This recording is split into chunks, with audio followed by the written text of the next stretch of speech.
Hi, I'm Heather David with Shoreline Natural Wellness, where our passion is your health.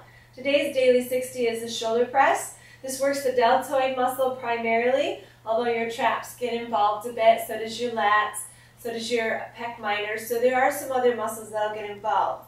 However, the shoulder press is one of the more effective ways to really target the entire portion of the deltoid, primarily the lateral head, but the anterior and posterior head are also going to be working quite a bit here. I am showing you two different pieces of equipment today. You could certainly use other equipment like kettlebells or medicine balls, but we're going to use dumbbells and tubing. We'll start with the tubing. To select the proper tubing resistance, you want to start with something light because you're going to be almost fully extending it to its maximum abilities.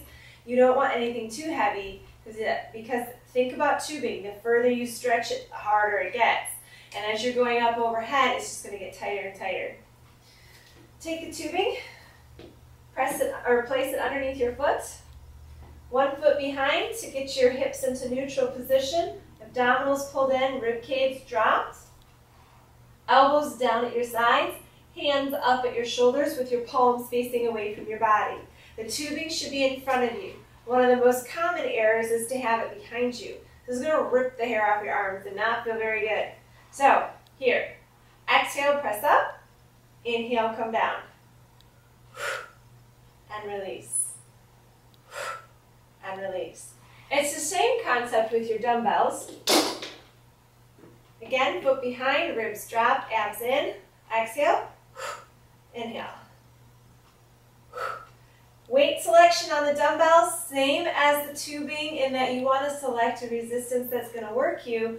But be smart here. If you don't have a spotter to make sure that when your shoulder gives out, you don't crash down on your head, you want to start a little bit lighter than you maybe think you can do, and then increase as you know for sure that you can increase.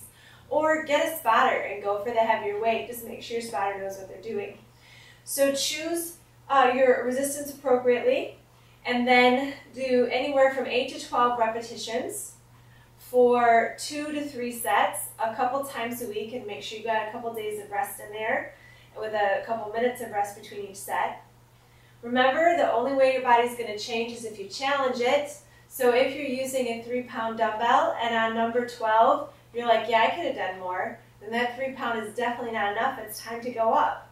Likewise with a 20-pound dumbbell. If you want to change your deltoid and you can lift 20 pounds, great. But if you can lift 25, you should be, because you want to challenge your body to give it some change.